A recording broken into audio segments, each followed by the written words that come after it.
Hey basketball world, my name is James Taylor and I'm your host of the Horton Basketball Show. And I have the privilege to be here with Mr. Chris Horton, creator and founder of Horton Basketball. How you doing today, Chris? I'm great, James. Thanks for being here with me to go over the franchise Reconstruction series. I appreciate it. Good. Well, today is June 25th. Of course, it's the day of the NBA draft. So we're very excited to go over our Philadelphia 76ers Reconstruction protocol, and we're going to walk you through step by step of what they need to do in order to bring their franchise to championship caliber and potential. So as we're here today, Chris, can you go ahead and just start with some of the roster nucleus that the 76ers have currently now on their roster? Absolutely. I'm sure not a lot of you are watching the Sixers. The Sixers are actually my favorite team, so I'm living in misery every day. But I'll tell you a little bit about what we have working. So our nucleus, Nerlens Noel is our key cog. We also have Robert Covington, the only person on our whole entire roster that can shoot at all. And then we have Joel Embiid, if he's healthy. Maybe he is, maybe he isn't. We're still waiting on doctors' opinions on him. But going deeper, for us as the Sixers, it's all about building through the draft and trying to maintain cap flexibility if we are able to sign some auxiliary pieces. It's going to be hard for us to get superstars, but we should be able to get some rotation guys. So for us in the summer of 2015, we're looking at about $30 to $35 million of cap space. And then entering the summer of 16, which we'll get into in a little bit, our spending can almost be unlimited. Good, good. Now, most GMs, if you're in their shoes, building through the draft was a point that you spoke about earlier today, but let's dive in a little bit more. Who do you pick, right? What are your picks? And talk us through what strategies that you're going to put in place to make sure that the Sixers are set for both 2015 and 2016 moving forward. Absolutely. That's a great question. The draft for the Sixers is more important than almost anybody else.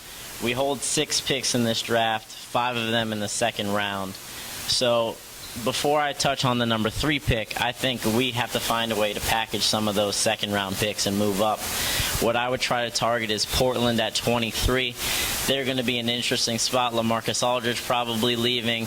What are they doing? They have to get younger, have to build towards the future. So can we entice them with some of our picks so they have someone that they like in the early second round that we can move up back into the first round, target maybe a Rondé Hollis-Jefferson at their pick at 23. So that's the first thing I'm working on. Then the third pick, you're probably Okafor Towns are probably going to be off the board at this point, but it's okay because we don't need more bigs anyway. The person I like at this spot is D'Angelo Russell. Great point guard, big, smooth, really, just smooth point guard. And can shoot it. And like I said, we have no shooting on the team, so that's really where I'm looking to build. And then with the remaining picks that we have after we try to wheel and deal a little bit, I'm looking to find wings, some more guys who can shoot the basketball. Yeah. All right, Chris, very interesting thus far. Can you walk me through some of the 2015 current free agents that will be available for the 76ers to pick up? Absolutely. So like I said a little bit earlier, money is no object to us. We have basically unlimited cap space. We actually struggled last year to meet the cap floor. So with this, I'm looking to target some help on the wings. Maybe a Mirza Teletovic. Jeff Green in Memphis has a player option. He can choose to opt out.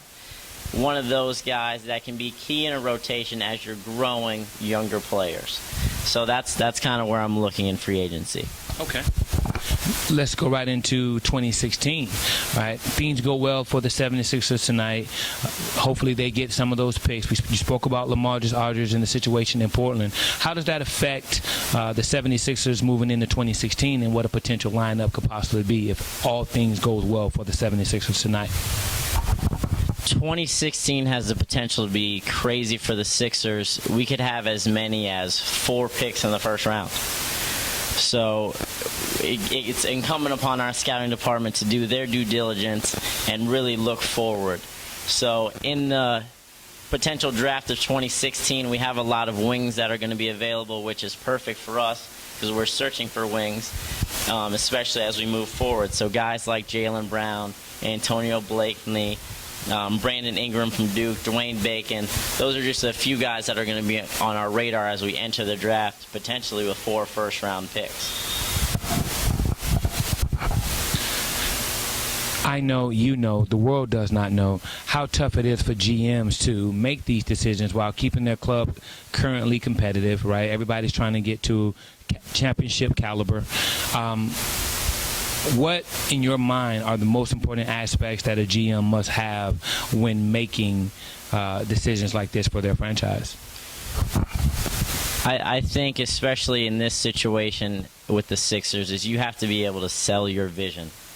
Because we're in a position where we're not going to win this year, we're not going to win next year. It might be 3 or 4 years, but you still need that fan support. So as the architect of the franchise, you have to say, hey, here's our blueprint. This is what we're doing.